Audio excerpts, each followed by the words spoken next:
All right, we are live with the Austin, Texas market update for January the 30th, 2023. Mark, where the heck did the week go or month? And It's gone. It's somehow gone. Ever since COVID came, it's like I've literally it's been one long day and I just lay down and take a nap at night. And so it's been a really long also known as 30 days. 30 days, but also like what, 24 months, right? It's been a crazy ride. Actually, I guess it's been 3 years now since COVID came. So here we are. Nevertheless, I know there's a lot of headlines out there. I know I've got a lot of insights from just boots on the ground. So I'm excited to be here and bring some information to our audience. So am I. So let's kick it off and talk about what's going on in Austin, Texas. First of all, number one, our inventory numbers. We're sticking right around that 8,100 homes for sale in Austin, Texas.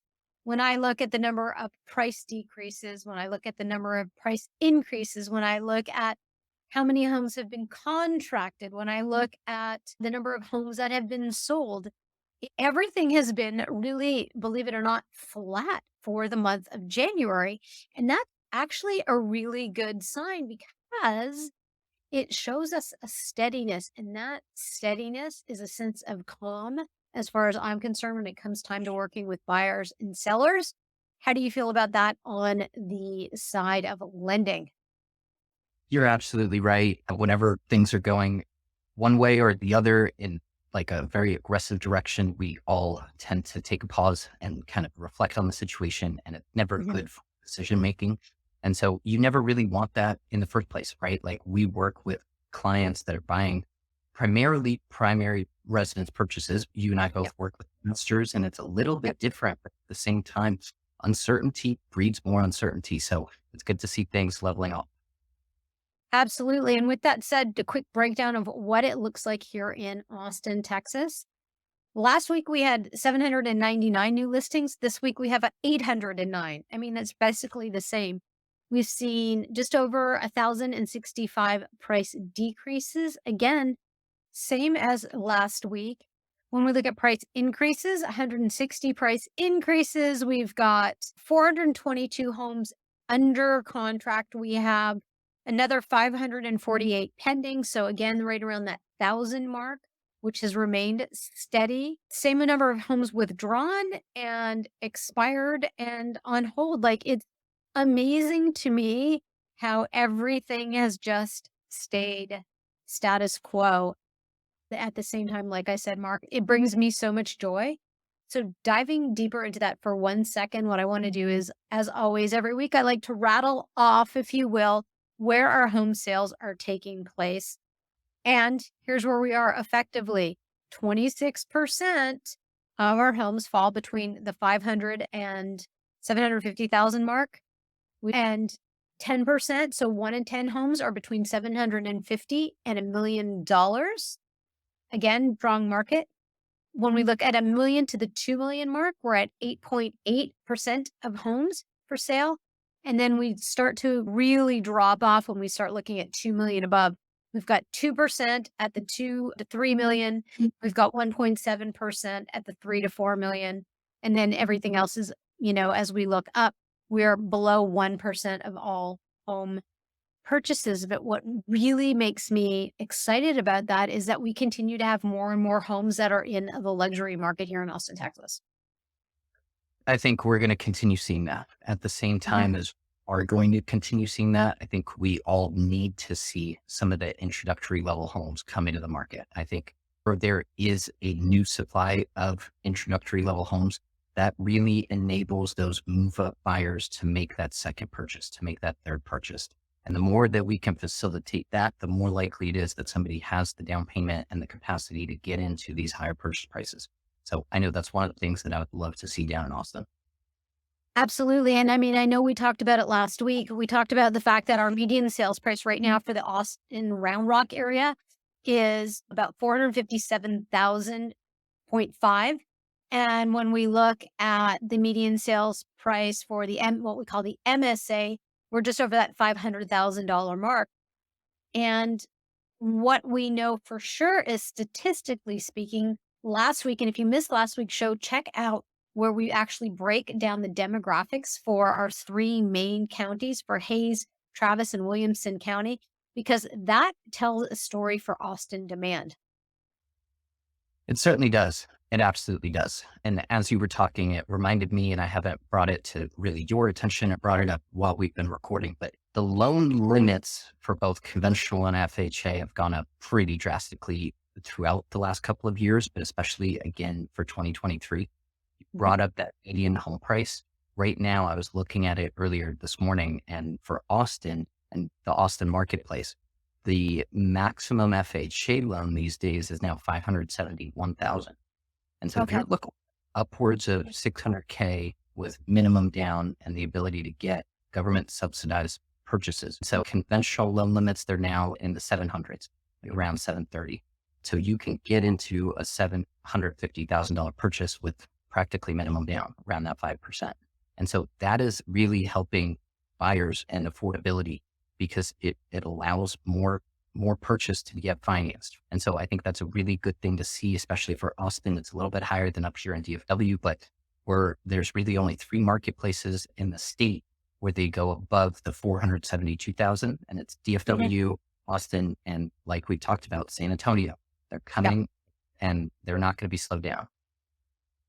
Let's talk about slowdown because Goldman Sachs made a big announcement in the last couple of days saying that Austin is one of the top four markets in the US that will be hit hardest. And they use nice sensational words like market crash. I believe it was market crash like 2008, is mind boggling. And I don't know if they're hoping for something that's self fulfilling, but I know they're definitely hoping for clicks on their site and selling advertising. They are. And you and I, we scoured the internet earlier and Mhm. we couldn't find the actual report and the actual Goldman Sachs article, right? It's all of these other news places that are linking to one another. And yeah, everything is so sensationalized. Is Austin going to be the top four most inflated market in the country? I don't believe so. Is it going to have the biggest crash? I don't think so. But at the same time, we looked at those report cards, right? We're Yep. expecting things to stay flat. In reality, that's the greatest thing for Austin because the appreciation and the cost of living increases that went through over these last 3, 4 years, they Yep. were outside of norm. And so when come back to normal and an actual stabilization of the market, Mhm. exactly what we also need. And listen, I'm a realtor and I talk about buying and I talk about holding and I talk about selling. And the reality is our prices are down versus last year. I mean, we had a median home sale price well above the sixes. And now we're in, a solid five. And the reality is what we had was unsustainable. We should effectively be grateful that those prices have dropped because it does add affordability, hopefully for some who have the capability of buying down their rates or buying at the current price and not buy down the rate. So there's some great programs out there, Mark. There are, and more buyers are taking advantage of them. I think it makes so much sense to look at these temporary buy downs right now. You Mhm. and I have talked about it, and we've got a couple of different options, but definitely the most prevalent and the most relevant is really that 2 year buy down. And so whatever somebody is getting for their fixed rate, their payments, their first year, they're based off of 2% less than that fixed rate. And that second year, months 13 through 24, they're based off of 1% less. And so there is relatively significant out of pocket reduction. And that's an out of pocket payment that somebody would actually make. The good thing with the temporary buy down is it's a dollar for dollar cost. Whatever payment reduction you're going to have over those 2 years, that's what you're paying at closing. And right now, with the market demand really being suppressed to the level that it is right now, a lot of sellers are willing and able and happy to actually chip in for that buy down. And so if somebody's equity is taking care of that cost, I think that's a lot better than them taking care of it themselves. And so I think it's a really good opportunity that a lot of buyers are taking advantage of, but I think a lot of them really don't even know that they exist yet. Yeah, and with that said, as someone who takes a holistic approach like yourself, when helping people determine their monthly budget, what I would like to say to you is don't purchase a house on a 2-1 buy down if you can only afford it based on the 2-1 buy down. When you look at the end of the month, we want you to have money. So ensure that you can buy it at today's rates and take advantage of the fact that we now have this 2-1 buy down and allow yourself some extra breathing room, if you will, for month to month. But do not count on the fact that rates may be lower in a few years, because I would hate to think that you get down the road and then all of a sudden it turns out your house is not affordable because you were counting on something that never came to fruition. You're absolutely right. So you need to set up your budgeting based off of that worst case. And so the good thing with these temporary buy downs, they're not pure adjustable rate mortgages. You know the maximum that it can go to. Now, like you said, we take a comprehensive approach. And so there's always forewarnings of like, hey, taxes, property taxes, they're more likely to go up than down, even in a flat market. And insurance, we've seen really across the country increases to home insurance, especially here in Texas. And so we always need to be thinking ahead. But like you said, it's a great option, and it's a great option for affordability. And it's a great option because so many buyers in the Austin greater area, relatively young, right? And so regardless of the economy that they're facing, they're going to be looking at relative wage increases over the next couple of years. And so if they can afford that highest fully amortized payment, that guarantees that if they don't refinance, if they can't refinance for one reason or another, that with those wage increases, they're going to be living that much more comfortably down the line. Absolutely. And again, whatever you do, like it comes down to monthly affordability and then deciding where you want to pare back once you understand that number. So start with what would you like to afford per month? Then start backing out your taxes, your insurance, your food, your gas, your car payments, your future self savings. And all the things we're doing now really are for our future self. So, with that in mind, work with someone like Mark, if you're not working with Mark, to really know your numbers first. Because I promise you, it's way more fun to go shopping knowing that you've got some cushion at, at whatever the prevailing rate is, so that we can get you the most life and love and laughter and fun while you are living in Austin, Texas, beyond your house payment. Don't go house broke. That is not why I joined the ranks of the mortgage industry, is to make my clients house broke. And so priority number one has to be that monthly affordable payment, like you and I have talked about, but you've got to look at that cost to get into the home. And like you and I have talked about with several clients, it's usually that least out of pocket option to get you into that affordable payment. That's usually going to be your best option. That's what's going to maximize your return on investment. And so take a look at what is the best option for you. But like you said, make sure you've got your monthly payment in mind, and keep it in mind those potential increases to your taxes and your insurance and so forth.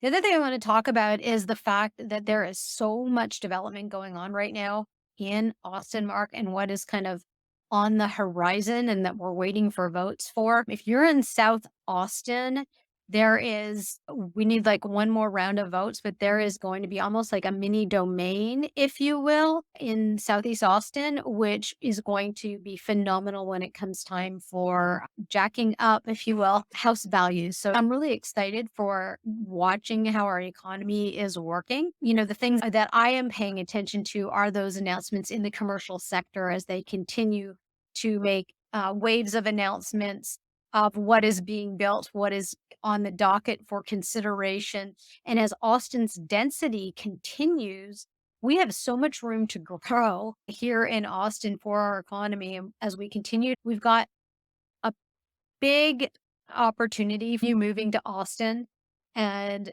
build out our workforce. It's phenomenal to me. I'm not saying house prices aren't down. Okay. To be clear, house prices are down from the high of where they were at the height of the market last year. No question. But our home values are actually staying really steady right now. And homes that are for sale that are priced well are in multiple offers. Period, full stop. I'm seeing it all different price points right now with clients. You're absolutely right because inventory is so limited and buyer demand is so vast that regardless of the best attempts of the media, there's just too much demand. And the Fed is doing their part in squashing inflation. Like they are hitting at it and pounding it like it's a little bug. And so the more of that we see, the more likely it is that we're going to have the confidence in the market that inflation and the highest peaks of inflation, they're in our rearview mirror. As soon as the market truly believes that, that's what we're going to really see market rates come down. And we saw what happened when market rates came down in 2020, right? Everybody starts talking about it. Everybody starts jumping into it. And now we're comparing things to the highest rates as opposed to we're comparing things to the lowest rates. And so the more of that momentum we see, the more price pressure we're going to see in an upward trajectory. And that said, to combat some of the lack of inventory, something that I think I've been talking to you about for at least a year has now actually come to fruition. And Elon has actually partnered with a builder, not a great builder, but a builder to start building homes for sale. And I have been saying forever, he's crazy not to get in the housing market because I think about it as like you're in the Elon army now. And so why wouldn't he produce housing for his people to come here to move them to Austin? He pays their wages, they pay a mortgage, they live in his houses. And as long as they're with the company, they'll stay. And then when they're not with the company, see ya. It's brilliant. It makes so much sense. And he's also gonna have, the cars that they drive and the solar panels and, like, all the things. It's brilliant. And it's terrifying, right? Like the amount of control that somebody would have as an employer when they're providing housing and they're providing transportation and they're providing fast tunnel to get you from point A to point B. Like that is the work package of work packages, but at the same time, like that could be a slippery slope. But I'm not surprised, right? Like Elon Musk is a disruptor and the real estate market, the mortgage space, crying for disruption. And so if you're 3, 4, 5 years ago, it was Bezos and Amazon jumping into real estate. But you're right. Right now, Elon, he's king of the hill, and there's very little that man can't do. Exactly, and I'm gonna spin that. I think it's brilliant that Elon creates housing for his workforce. I think it is the smartest thing he can do because what he is effectively doing is he is creating product that doesn't otherwise exist. He's taking those people out of the pool that they then have to go and bid against other people in the marketplace because he's going to create a space where they can actually go. So I think it's great for Austin for him to be able to take those people out of the bidding wars and out of the pressure of whatever the prevailing market is and create what for his group will then become a certain level of affordability because he can also control to a certain degree the price point that those homes are being built and offered. I think it's brilliant. The only thing he doesn't have right now is his own mortgage company, but hey, it's early days. It's not rocket science as much as He can it, fund it. He can have his own Elon mortgage backs whatever. Like, I mean, he can literally from start to finish. He's already owns thousands and thousands of acres in and around the Austin, Texas area.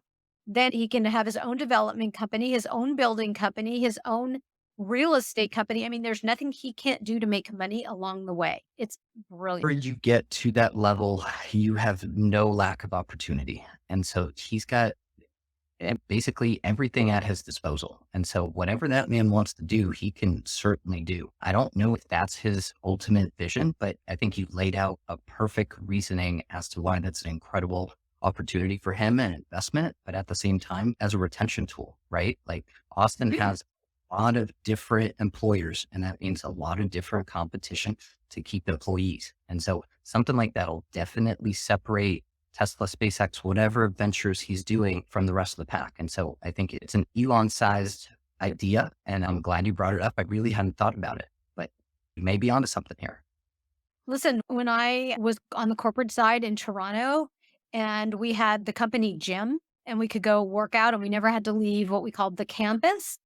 It was brilliant. Like, think about effectively for the company, how it allowed them to retain healthier employees because the gym was open 24/7. It had nothing to do with office hours. You had your pass, you could go whenever you wanted. For classes, you could take anything from spinning to, group workouts to, Zumba type things. And we never left the campus, which meant from a productivity standpoint, we would have a healthier lunch for those of us that went at lunchtime, and then we would turn around and be back. We'd go to the cafeteria right there on site, all sorts of food to choose from that we would purchase at a decent price. And then we would go back to our desks. There was no lack of opportunity for the company to have us at their disposal and keep us healthier and all the things. This is like times infinity because he really, I mean, I look at it as like the Elon army program. Like it's brilliant. It's the barracks, if you will. There'll be really nice barracks and of different sizes and an affinity depending on where people want to be. But holy cow, it's so smart to allow, he's solving a problem that will allow him to bring employees in because he's going to provide them with housing. It's ridiculously smart. My question is, there like an obligatory like Elon poster or like portrait that has to come with the house? That's my question. I don't know. Maybe they'll have a flag. Uh, yeah.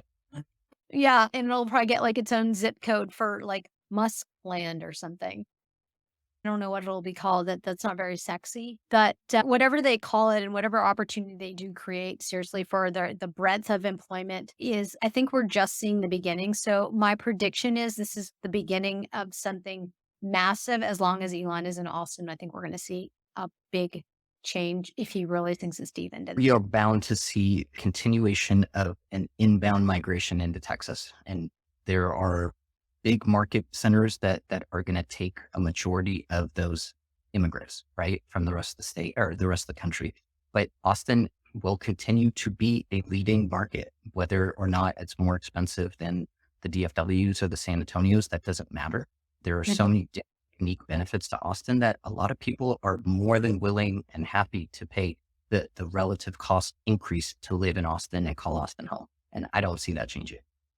I don't see that either. The only thing that we're gonna be watching, Austin, is what happens now that, it's not Prop 313, but 313 is a tax break that was set up for corporations that made it a lot of sense for them to come and move their headquarters here.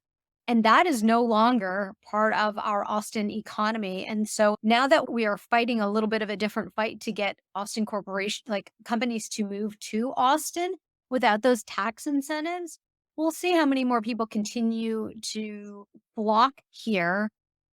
And regardless of that, we still cannot keep up with our population for new homes, new home construction, the resale market, because our demographics are so strong across the three counties. So if we didn't get anyone moving here in the next little while, maybe we could catch up, but it'd be a first time in the history of whenever that was the case that we were actually caught up and we had enough housing for everyone. I mean, what did we say last week? There's like 3 houses for every 1,000 buyers in Travis County? It's crazy. It's crazy. It's absolutely insane. We literally the challenge is we literally at this point can't build ourselves out of this. We have underbuilt for over 10 years now. We're dealing with the ramifications, right? We have limited inventory and that just means upward pressure on prices. And let me say this about that. When it comes time to new home construction, I'm going to shift gears here for a minute. Any of the communities that I've been visiting over the last month cannot keep up with demand for new home construction. And these are homes from at literally at any price point. And I'm even talking about like 1 million to 3 million price range. It is unbelievable um, how the demand continues. And you see the big builders like Sitterly and Perry Homes and Highland. And you've also got Toll Brothers and you've got, D.R. Horton is one of the nation's biggest, they're not, right? they're big in their production. They're not on the semi-custom end of things. That's where I'm really thinking is like where the values are. Oh, Scott Felder would be the other one. Those are really our primary key builders for the semi-luxury custom homes, and it is phenomenal to see people literally like walking in and out of these and booking appointments with the sales representatives. And, I'm talking to a bunch of people right now because just remember the sales representatives work for those companies, and you do want to have representation because there are a lot of things that from the real estate side I can help you with that you can't get help with on the representation side of the builder. And in fact, I'm really going to be exploring that and creating content around that coming out. But there's a huge value. And when you have made the decision to look for a new home construction, just know that you want someone in your corner that can help you through the contract, the lending, like Mark, completely different discussion on that side. Because right now, there's still a lot of incentives, Mark, from these new construction builders. We're starting to see some pullback on that, right? Like to your Yep. point, there We are are seeing pullback.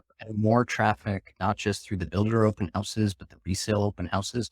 And so more of that, we see the less incentives that we're going to see. And so I think right now is a great opportunity for somebody that if they're financially, logistically ready, and maybe they Mhm. were thinking of doing it in 90 days, maybe in the summer or at the end of the year, I think right now is a really good time to take another look at the market and see what's out there that fits your needs.